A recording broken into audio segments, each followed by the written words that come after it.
Excellent. Thank you. And again, I'd like to welcome everybody to our 2026 ARCA Virtual Learning Institute. So glad to see folks who've been here throughout this month learning some things.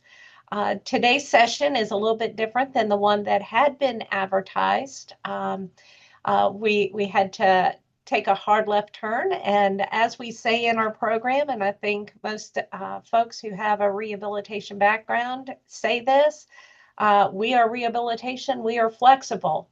So today we have the honor of having Dr. David Dawson, who will be presenting why counselors need to know about assistive technology for everyone.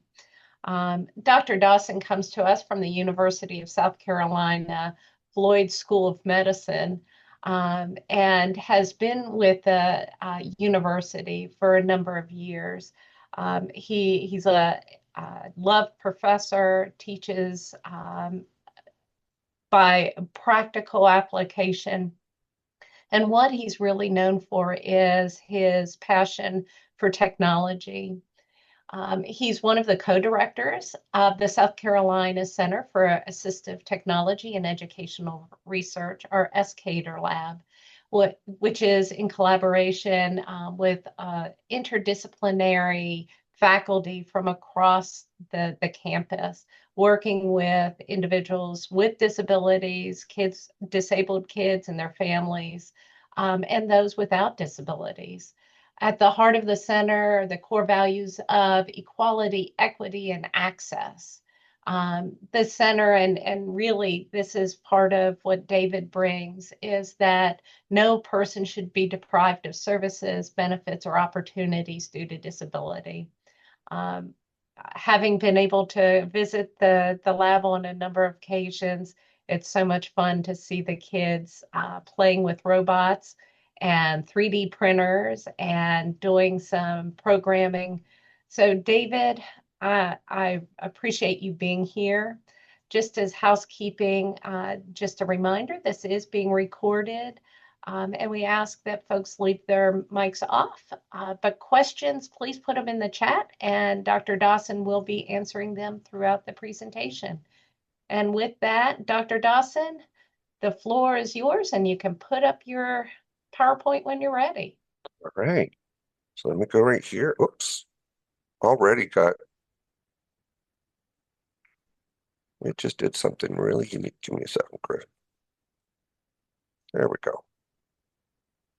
There we are.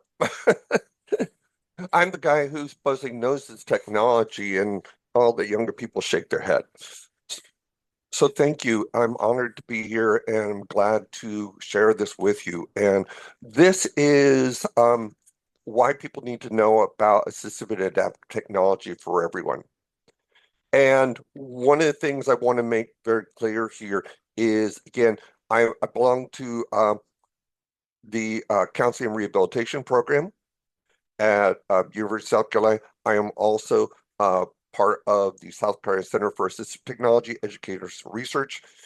I have been working in assistive and adaptive technology probably because I'm a user my whole life, but truly getting at it since the late 70s. And so I've had a lot of great things, and I'm learning a lot. And there's a reason why I'll talk about it's for everyone and how I got it with there. So feel free to ask questions right there. Also, just to let you know, I'm able to be reached beyond this session.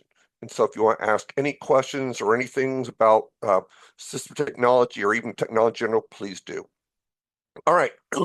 So what we have right there, and let me see if I can get the move those out. Oops, go back here. So these are just news feeds. And the news feeds in which I just go there, people always ask, how do you find technology with there? How do you keep up with it? It's almost incredible and hard to do because it is constantly changing every minute. I just grabbed these before we got on. And so it says AI chat box for mental health. What works, what doesn't.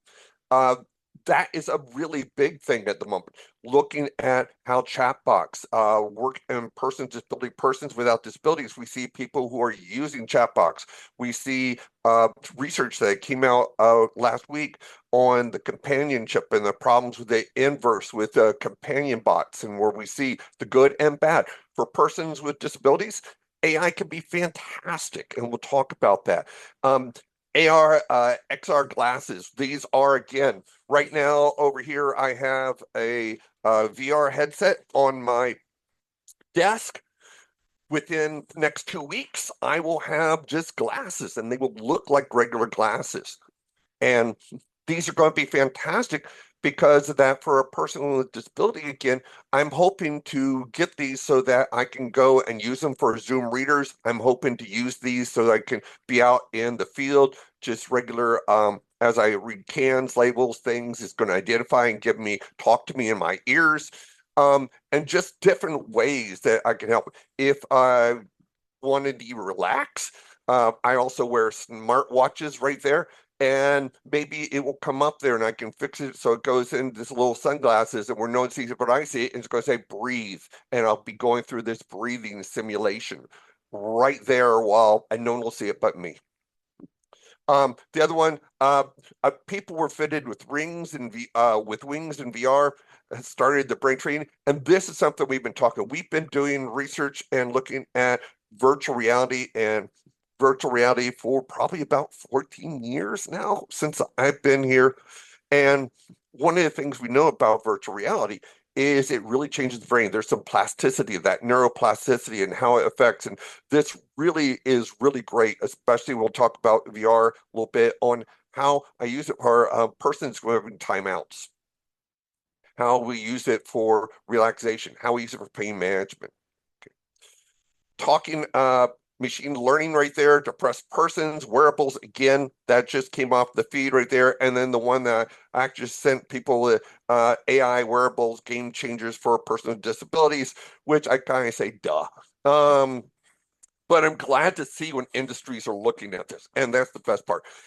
For assistive technology, just so you all know, this is assistive technology. All it means is any piece of equipment, product, whether acquired, commercial off the shelf, there to increase, maintain functional capabilities. If it sounds like a lawyer wrote it, it's because they did. This is the legal definition of it. What does it mean? Basically, assistive technology can be anything. At one point in time, when I was doing assistive technology back in 1990, the Nerf ball was my favorite thing, that spongy ball. It was my favorite assistive technology because I could go and cut it into pieces and use it for foam. I could put a pencil in it. I could do different things. I also learned that with a Nerf ball right there, if you use a little bit of heat, you can carve it a little bit right there. In fact, I could carve person's hands on base right there, mold to their hand. Little point to know ahead of time right there for you all. If you're going to heat up Nerf ball and then put someone's hands on it, let the Nerf ball cool a little bit first before you do it. These are lessons learned, okay? No one needs to repeat these.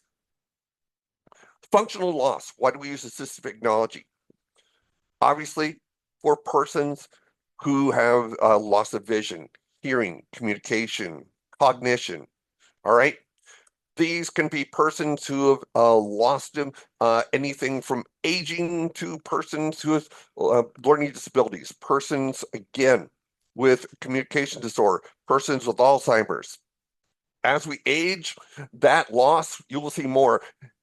40 is when your basically warranty expires, and you'll be seeing.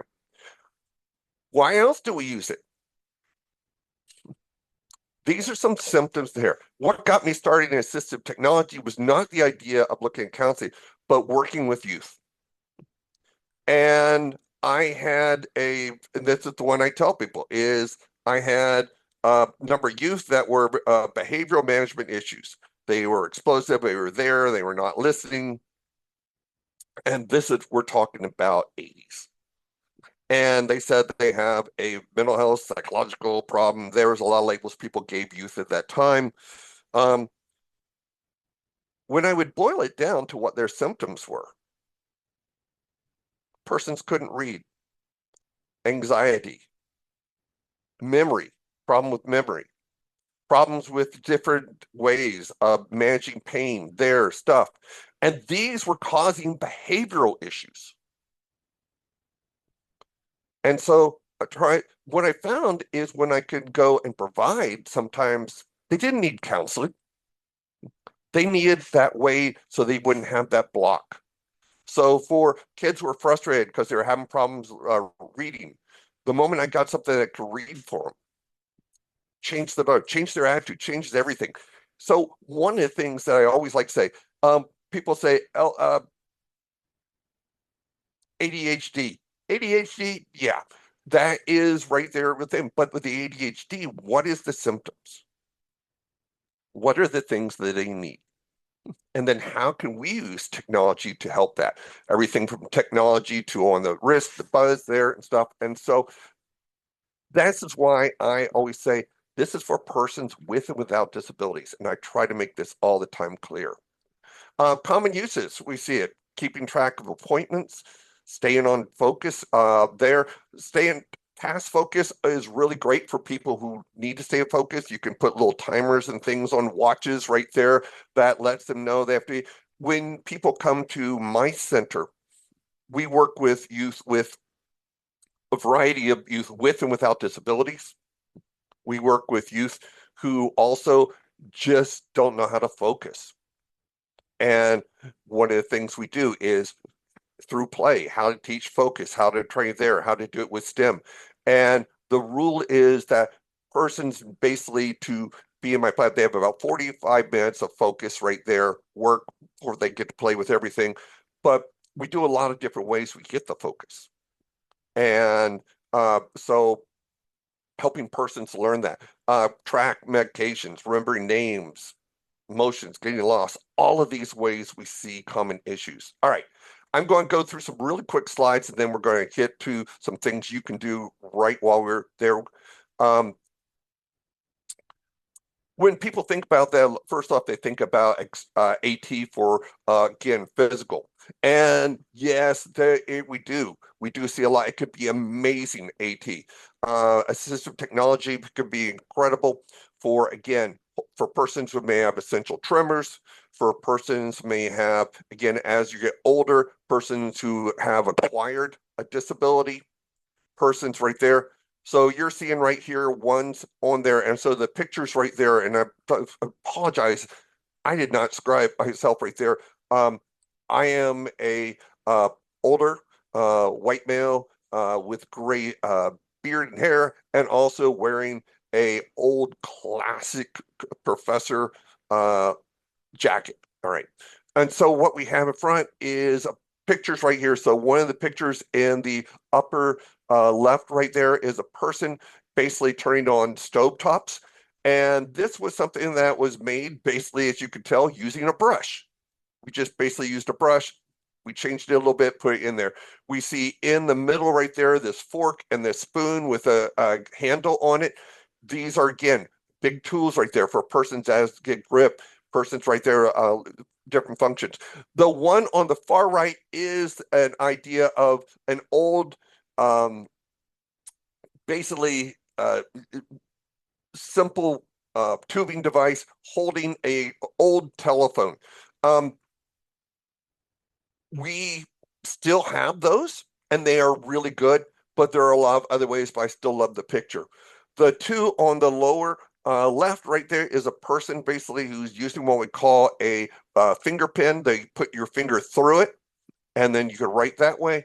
The one that is on the far right is, again, a way to press keys on the keyboard. And you see a place for the hand to go right there. And then there is a basically a device that will touch the keyboards. We see AT for mobility aids. I teach a class on AT and I can teach a semester just in this. We see lots of persons using mobility. All right, mobility aids for persons who they may need them because again, they may be persons who have limited ability with their legs. They may be persons with cardiovascular issues. They may be persons who have joint issues. There are a lot of reasons why people use mobility aids.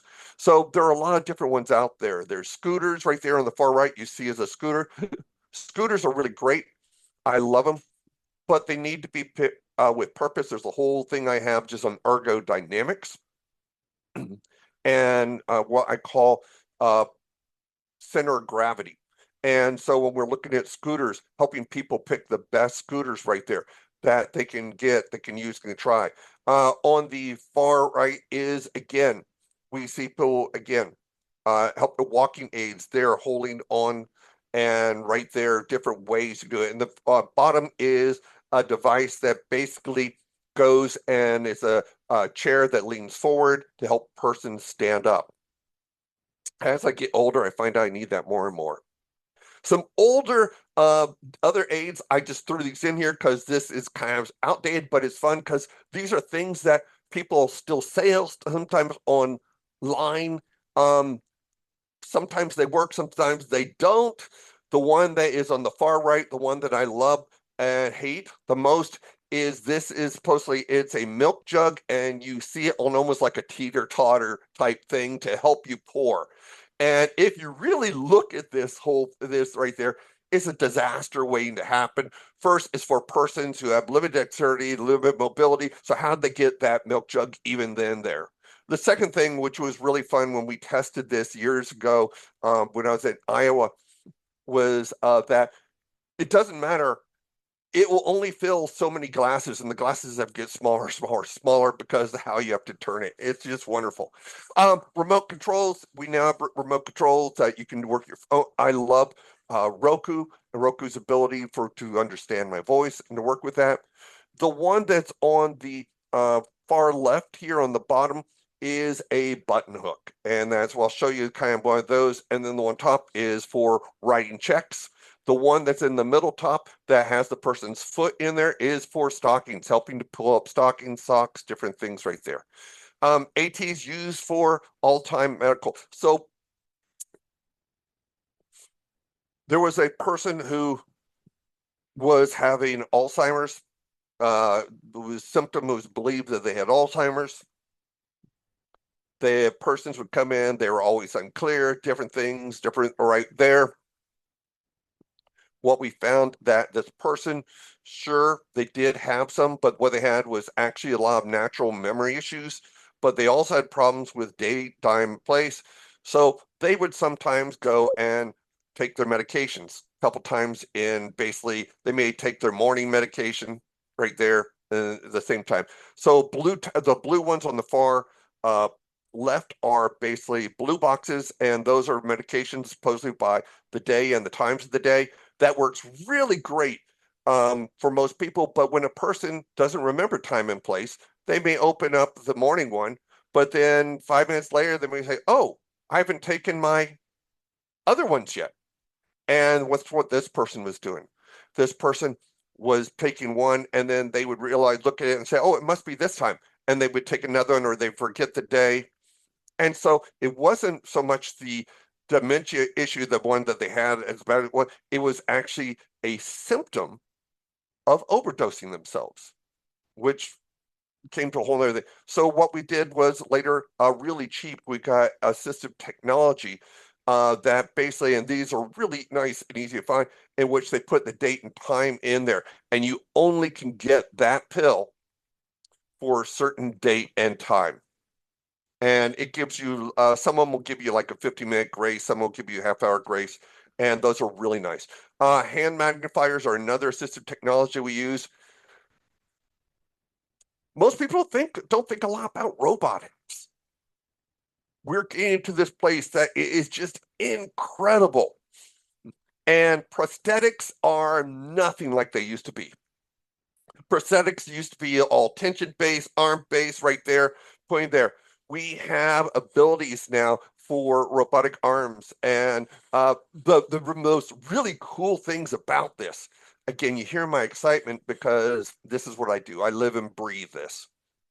Is that we are using a lot of technology, and at one point in time, you see on the upper left, the woman right there who is drinking in with from drink canister and a robot arm is helping her. She's wearing a device on the top of her head. That's a sensor right there at that time. We used to do that.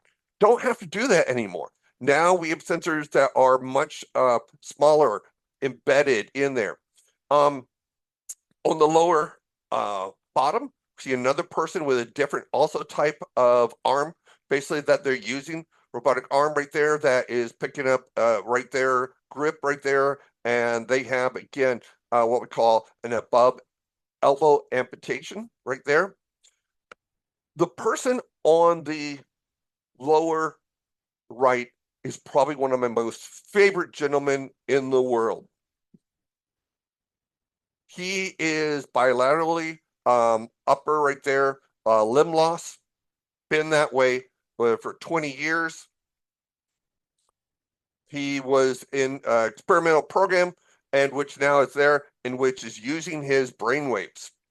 And he was the first person with bilateral, basically robotic arms, is the idea that you could use either arms right there. What I love about this guy, he is nothing like you would imagine.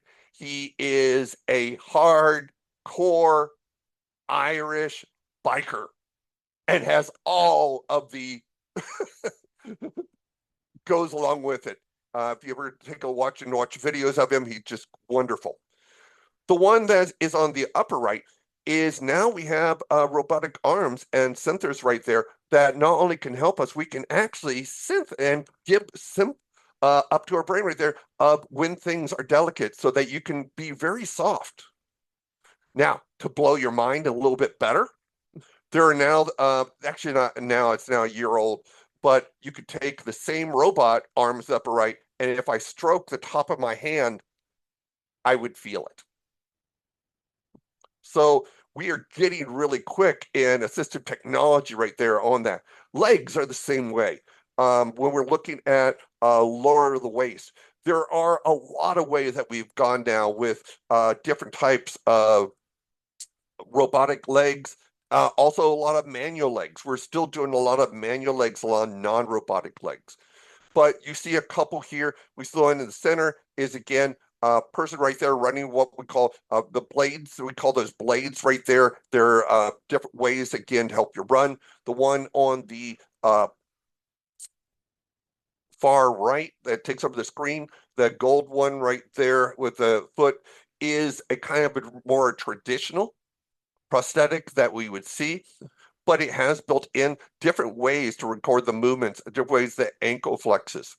The one on the lower, the one on the far left, where the person is in a basically prosthetic, but it's actually it says cyborg is basically strap on, and it is a basic ergonomic way of walking for a person. All right.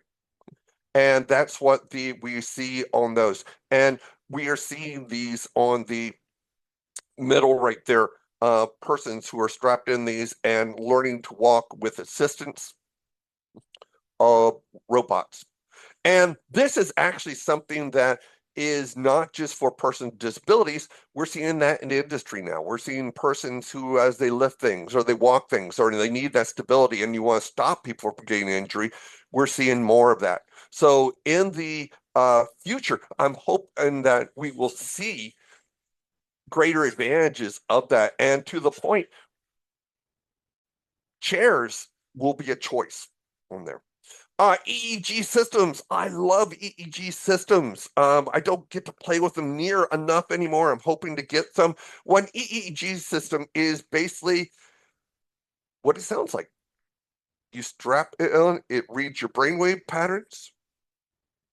From your brainwave patterns, you control a computer. This is nothing new. We've been the first time that I've actually gotten a aha experiment with that and saw it in action was in 1985 in a place called Appalachian State.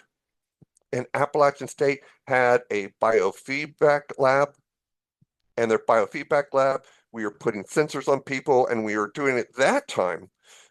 In 85, we were not just working relaxing, but we were working with stroke. And we were looking for get people and how to base learn to tense or relax their arms. And we were looking for this idea of plasticity and the idea of using different areas. And so it's one that's fascinated me ever since that time. Um, on the far left, upper left is a woman right there wearing these pink ears. If you've not seen these, I love them. They're out of fad. They used to be really popular at one point in time years ago. But what they do is, as supposedly as you have your emotions, your ears will droop, your ears will go up, and your ears basically show emotion. They were a blast. The one in the top center is an old one where someone's playing a game. Gamers, we've seen a lot of gaming companies have figured out that we can use these as a way of controlling. The one on the upper right is a woman wearing a headset right there. And again, to show how these don't have to be all just pasted in right there. They don't have to be the sensors. They're moving to a very removable one where you don't need the saline anymore, don't need the sealant anymore, or any of that connectivity. The one on the far left, you got is one that actually I love because it does 20 channels.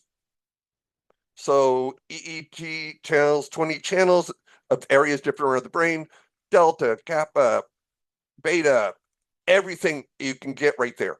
And this is one that I was originally looking at because of that, how we could work with persons who were basically problems with speech as well as problems with movement. So could you wear one of these? And could you use it for your speech? Could you use one of these to a robot arm?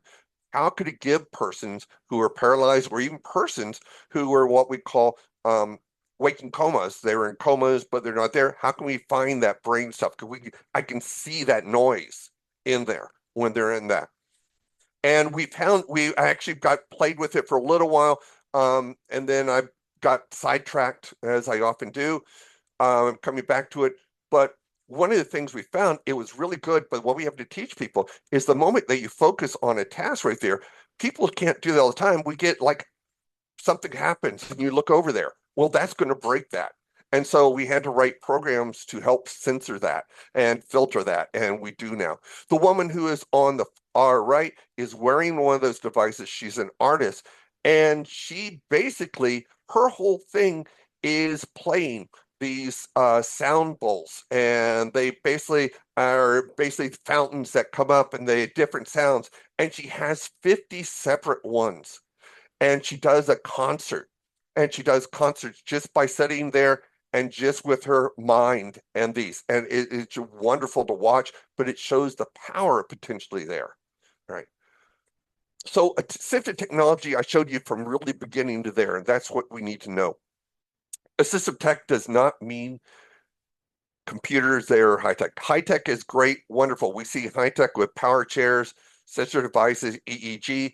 Low tech is where manual wheelchairs, devices, recorders, organizations, computers now.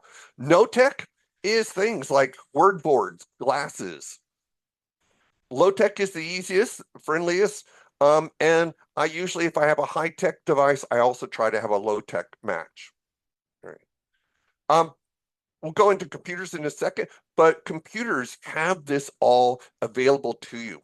So one of the things is for everyone's computers already have assistive and adaptive technology in it. And assistive technology that does screen reading, audiobooks, voice navigation, magnification, uh, there. So these are for persons, again, not just the idea of someone with a reading disability, someone with a learning disability. It may be just even how they see it.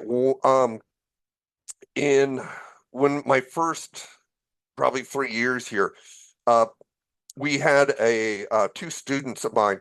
We had this for our research class, and we wanted to see, does filters filters on your screen, the color of filters change reading ability or help it. We're trying at that time to basically what was bunk, what was good science, what was bunk.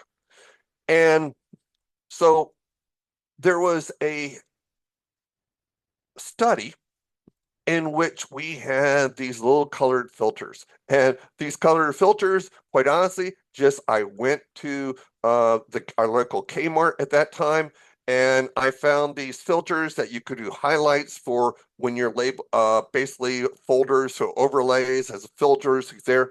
And we had about 20 colors. And we made these in a very nice little strips right there. And then we went and tested them briefly first with a short group. And science said, so which of these are better to see, which are easier when you just read, which of these can you retain more? And we had a lot of ways we were asking. So what was there was that.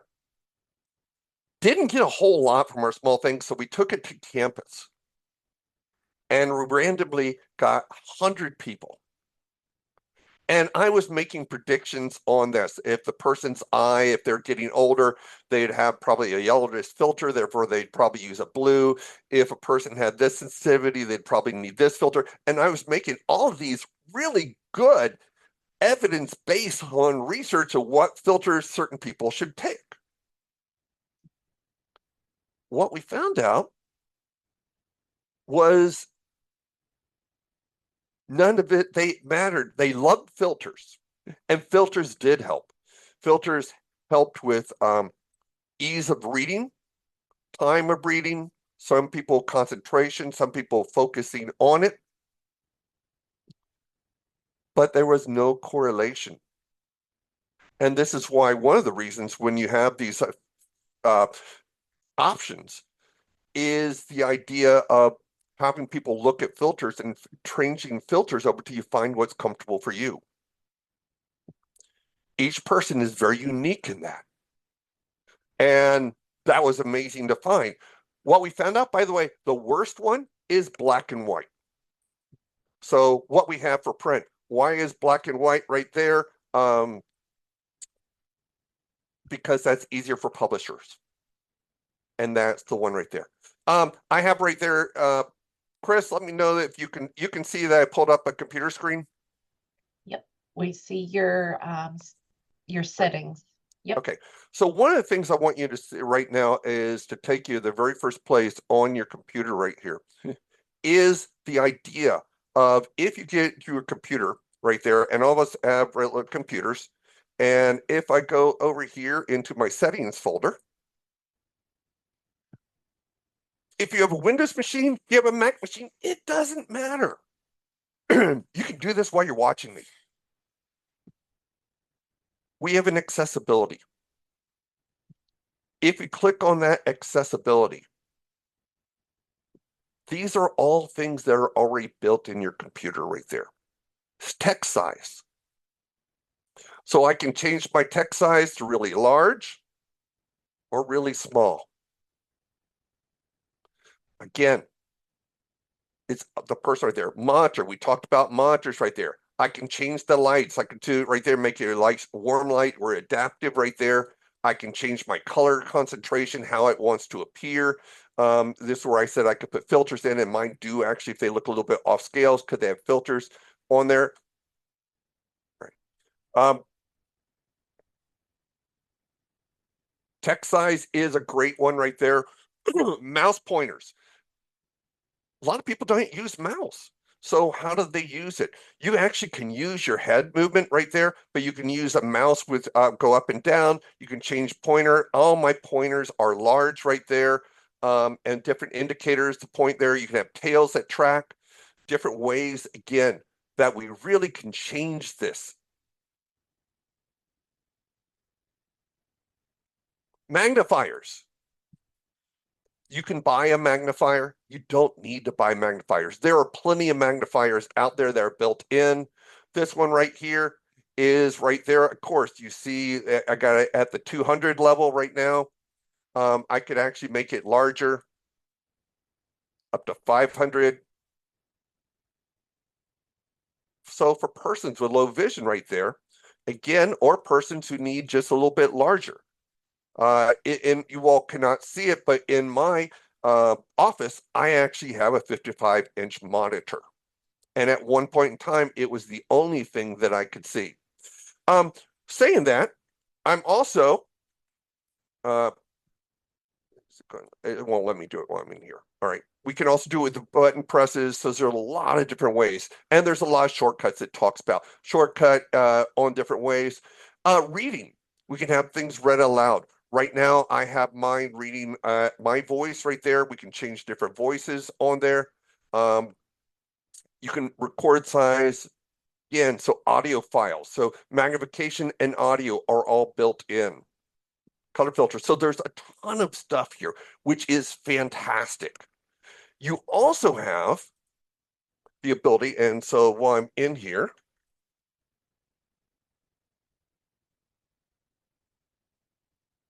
regular everyday documents. So you'll notice that this document has this blue highlighter right from the start, something I put in there for me so I could see where I start. But voice recognition is built in already. All right. If I click on right here, this is me trying to write with my voice. I tend to use this when I'm writing, period.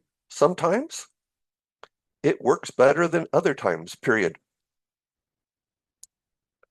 It used to be that I would have to train this for 10 hours. Now it autocorrects.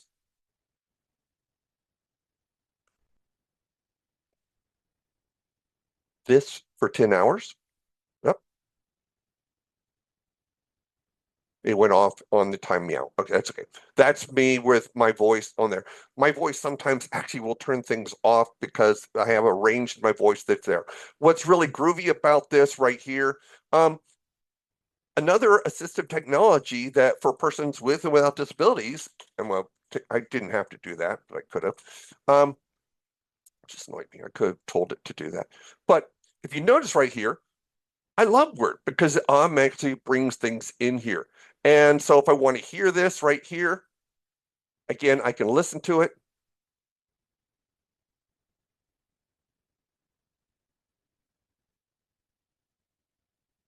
We can't hear it, David, since you have your headphones in, but Oh, we could see the cursor okay. move. So it was reading it very eloquently. My apology on that one. I did not realize that, but um, we're on there. And you can read it at really fast speeds. One of the things is you'll notice right here is mine comes up right here with that little bar. Um, I am a big fan of I love AI, and one of these AIs is part of um the type of disability I have. Everything that I does is read aloud to me. Everything I write, I have to write with my voice. My voice is never perfect, is not perfect with wording, and so I love AI. AI allows me to go in and take a look at stuff and then choose if I want to change it. So this one's making this idea and said, do you want to accept this? And I will may do this and I'll play it back. And if I don't like this, I'll try another thing or I'll revise it with there. So this is just, again, things that are already built in, which I'll go back to our previous scheduled program. So a lot of things are built in. All right. Right now, if you have a smartphone, pull it out.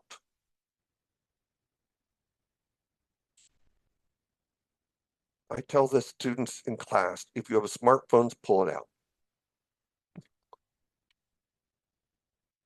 Smartphones, whether Apple or Mac, it does not matter. It is loaded with accessibility. It's loaded with things for persons with and without disabilities. And we're seeing a lot of people using them. We see a lot of people using the audio features where they actually can just talk into their phone and it writes messages, it takes memos. So we have assistive app, closed captioning, dictation, guides, magnification, mono, vibration, zoom, incredible amount of features here. All right. Um, Pros and cons of smartphones, by the way. pros is that they're effective, they're low cost. The one that I use right here, and I tend to do this on purpose on my center, is phones cost almost $1,000 to $2,000 now. All of my phones that I buy and use are called track phones, and I have no money in track phones whatsoever, but they're an all-in-one phone. And usually I can buy it. This is a phone that I got for $40. It has all of the features. It runs the newest Android, everything in it. It's all up to date. And I got it for $40. I can put money into it. I put like I pay $200 for unlimited talk, unlimited text right there, and that's it for a year. $200 a year. And the other part though, the reason we use it, you don't need basically that if you want to. If you have access to an open internet, you can use this by itself. All right. And so they don't have to be cost. And so they're effective. Costs are there. They're a lot easy to use, fun to go. Biggest problem, short battery. All right. And it takes sometimes, especially for persons older right there. And then if you lose it, although I have a smartwatch that tells me where my phone is. And so right there. So if you're on the watch and you're looking at it and you're going into the settings menu, there is a settings menu called accessibility. And this accessibility, if you press it right there, the only thing I don't want you to do is the voiceover, because that's going to take you to a tutorial. You do need to go through the tutorial. Otherwise, you're going to find your phone talking if you try to quit without knowing how to basically get it out. Usually it's 3 taps. But it has everything built in. This is for persons. Again, a lot of persons, a lot of youth, especially stigmatized, worry about how, see, with assistive technology, phones, letting them how they use phones and hear things in their ears. So if I'm reading a book right there, I can basically, and I do this all the time, I wear hearing aids and I will have basically right there, things will go and basically come right into my ears as I want. The other things that I use my phones for right there, I was at ACA and they were having problems with some of the closed captioning. And so I put on my phone right there. And as I was listening in my hearing aids, it was writing everything, closed captioning up front. So we do a lot with this right here. In my center, actually, we have one that is not only just closed captioning, but it does sign language at the same time. It's an app, it's a free app. And so when we have persons who basically use sign language, we work with a person's right there and they could see, we can talk, it does sign language as well as they do sign language right there. We can, again, it's not perfect, but it works really well. So that is great on your phone. So if you've not right there, try it. Speech rate right there. It's a Hey, lot of David, play with in here. can I interrupt for just a moment? Always. We have a comment in the chat. Cindy shares, this is amazing. I like that you mentioned the different filters. Many people think blue blocking is easier on the eyes. I personally need the blue to see better and struggle with yellow that a counselor once told me to use. The low tech versus high tech, free versus low cost versus high price is interesting too. Are there grants or funding sources available for training people to use their needed aids or try various aids or to purchase AT as needed? Right. Another whole class. All right, on funding. But the long and short is every state has an assistive technology program. We at the School of Medicine also have an assistive technology program. I do not belong to that one because I have a different one. And it's not competing with them. It's a different purpose. But the state assistive technology program are persons who are skilled in assistive technology. And they have things like things you could check out for free.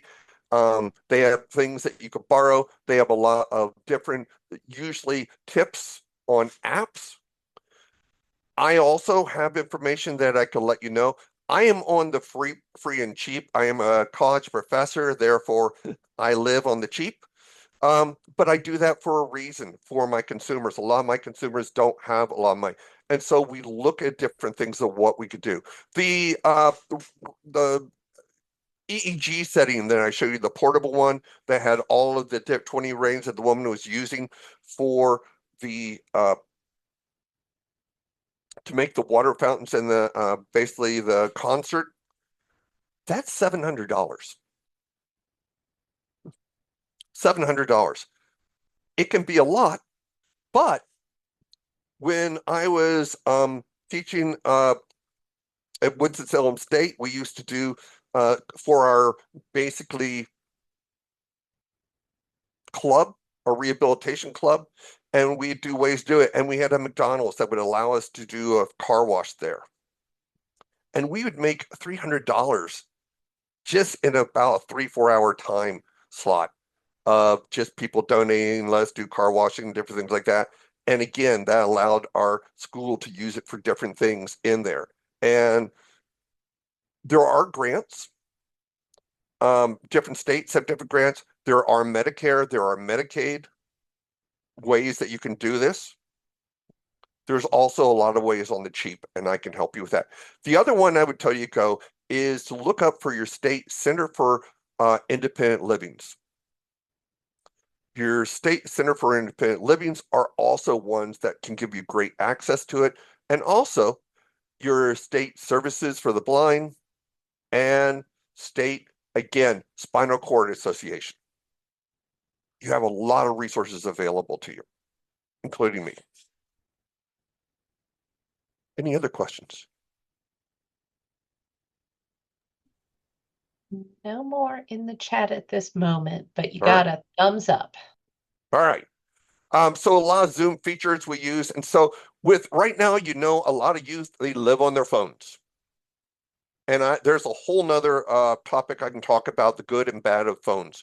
But using these phones as ways of being tools for persons, to persons who don't want to read, who help them with the just listening, for persons who have problems maybe focusing, for persons who basically right there, again, I'm doing different ones here. I'm going through it fairly fast. For different abilities. This, by the way, is turning your phone into a really simple gesture where you can do it and make gestures, by gesture, by shaking, making only a couple buttons. You can tailor make your phones into an amazing way. This is by showing how to make it negative. And so once I start telling students all the things they can do with their phone, including how to take a picture of something there, take a look at math, take a picture of a math assignment, and then have a Google lens go through and see if it can pull an instruction in AI to tell you how that was done, a different way of kind of knowing it. I know a number of young people. That's what they do is if they have a problem learning concept, they take a picture of their phone. They've learned how to take it right there and have it broken down for them. All right. So accessibility is phones, and those are just fantastic. All right. With those, there's a lot of apps. And so I'm going to go fast through this, but there are a lot of different apps that you can pull also on your phones that are specifically designed for persons. And so I use a lot of reading, what we'll call reading apps, which have different ways and highlight features that are beyond if you want to do those. And some of them, reason I like some of these better than mine is because they're all in one. And I'm showing you a couple that I really like.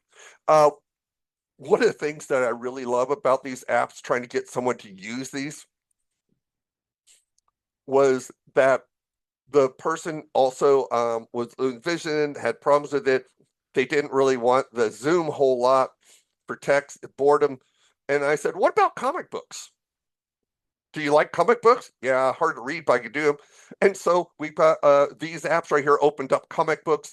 Our library has a whole graphic novel thing, and then they could open them up. Not only were they able to open up the comic book, in the app like that, they could get the pictures, but they could have it and it would go to the words. And the words also, if they wanted, they could click on it and it would read it out loud. Very cool, very groovy, also very free. All right, calendar tracking software, a lot of different ones you could use. Evernote is one. I'm not promoting any of these other than there's and different ways that you can get reminders by everything from just typing in, people writing it down with a pen, or graphic reminders of just pictures, people reminding. All right. Mood trackers. I have persons who come to me, anxiety, persons who say I am frustrated, persons who say I just get depressed all the time and I am depressed all the time. I'm a scientist. So back in the 80s, right there, um, biofeedback was my thing. And I had a great, wonderful teacher. And we did a lot with how to do different ways of breathing and how to ways to do relaxation and how to ways we use biofeedback for pain and different headaches and motivation. Nowadays, right there, we have a lot of different ones you could do. And there's apps that are, again, everything I show is always free. Breathe to relax.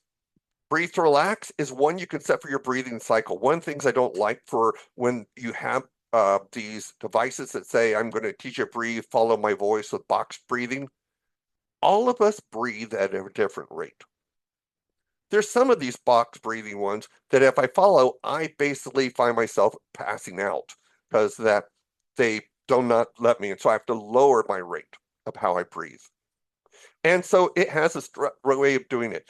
One of the things you see on there is the title. You see right there where it's talking about it gives you as you breathe in, breathe out, it gives basically I'm using this one is using your phone. I also can use it with my I have one for a watch. I have also one with my paired with my hearing aids.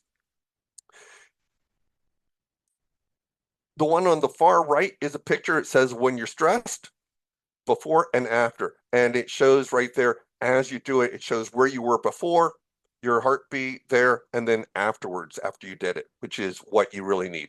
Mood tracker diaries is, I love mood tracker diaries, especially for young people who do not want to write things in, who are there. And what a mood tracker diary, if you've never used it before, when someone says I'm have bad mood all day, I say let's put evidence to it. And so what this is a mood tracker, and they can do everything from writing it in, so they can have what happens is when you're in a certain mood, you can just press right there. You'll see on the far left a bunch of smiley faces from feeling really happy. That one is totally rad to awful. I would change mine to groovy to awful. And then it has one in the middle. If you want to go further, you could say, what am I doing right now? And what were you doing? And then you can have one right there. And then what the big thing is, it tracks it monthly. And so you can go back on it. The great thing about mood trackers is they can pull them out. Someone can pull them out anytime they want. What I found out is a lot of youth will not go and track it unless they really are feeling bad or something like that. They won't do the happy ones. So what we'll do is sometimes you can do it in two different ways. If you link it with a smartwatch right there, you can do it where they basically get their pulse. And as the pulse rises, it could say, hey, I noticed your pulse is rising. What's your mood at this moment? Pulse rise from happiness as well as sadness. The other thing is you can make it random. So several times in the day, 4 times it buzzes. Can we have this agreement right there that when it buzzes, you kind of just put it in, you're welcome to fill it out or not. And then we go to this mood tracker and then we take a look at the days. Did the day totally suck? All the days suck. And what does it look like in the color code? And what we find out, yeah, there are those exceptions. As you know, that's when we work for that, change the exceptions. I wonder what happened here. I wonder how we can make that more. So I love mood trackers. And again, these are different ways to other mood trackers right there. They're up there. This one's called Mood Tracker right there, where you could basically rate different things that for persons who may have post-traumatic head injury there, we could, again, change them just out to the perfect, make it perfect specific. And all right, let me jump here. And so I'm now going to jump real quick. And I'm already seeing I'm out of time. All right. One of the things I was showing for you there, we talked about AT. So not everything's computer. This right here is printables. We have a bunch of 3D printers. We use 3D printers in my center to help persons with STEM, help people to build things, help do things they've never thought about doing themselves. But we also print a number of accessible features. We are working with basically uh, our computer science who prints prosthetic arms, prosthetic legs for free. We also print adaptive things like keychains there, balls right here on the far left is someone using a ball for a pen. We see someone using a different way to do a handle for basically for flushing the toilet. We see Braille. I have a periodic table, and my periodic table is totally in Braille. So persons could have that when they're there, if they're blind right there and they need their periodic table right there. Instead of listening right there, they can just pull it out and feel it right there and they know it. So this is another way of just letting you know that a lot of assistive and adaptive technology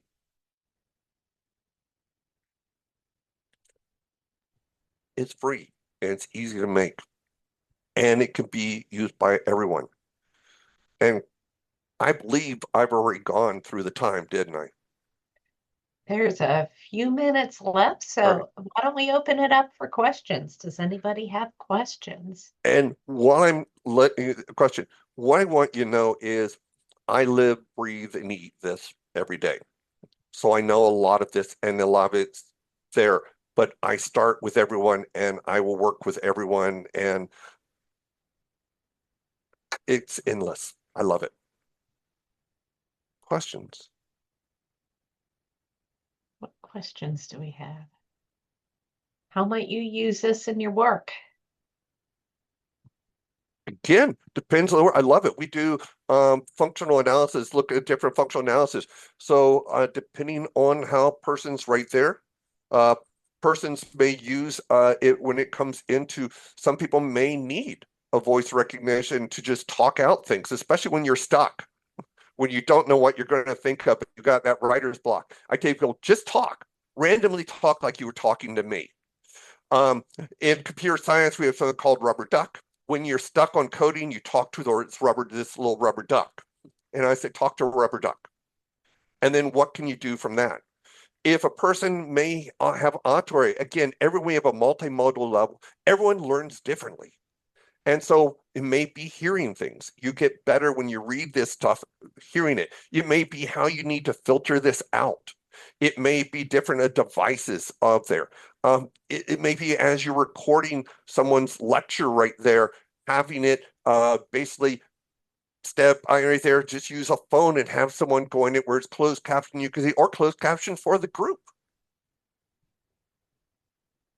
And Dr. Dawson, there is a question. Have you used mood trackers for people on the autism spectrum? So mood trackers have been used by a lot of different people, a lot of different individuals. Yes, I actually have one person who they have moderate to severe autism, and we're actually going to be working with that this week on there. But I've used it for youth and adults, and again, it's not required. If it works, great. If it doesn't, we don't keep pushing it. Will help get people, there's a frustration point that I want people to learn, but that point is if there's one that people just don't there, it's not there, it's not their thing. But for those who do use it, especially to be able to see 30 days and see those days that it wasn't always you had there some bright spots, we can go and work with that. Well, thank you, Dr. Dawson. So appreciate you being here today and appreciate the flexibility. We are rehab, we are flexible, and as a result, we had an incredible presentation. Thank you, folks, for attending. And tomorrow is our last presentation for the Virtual Learning Institute. If you haven't been able to make a presentation live, they are being recorded and will be put on our website as soon as possible. Most of the ones are already there, just a few have yet to be captioned. So thanks so much and take care all. Thank you very much for being here.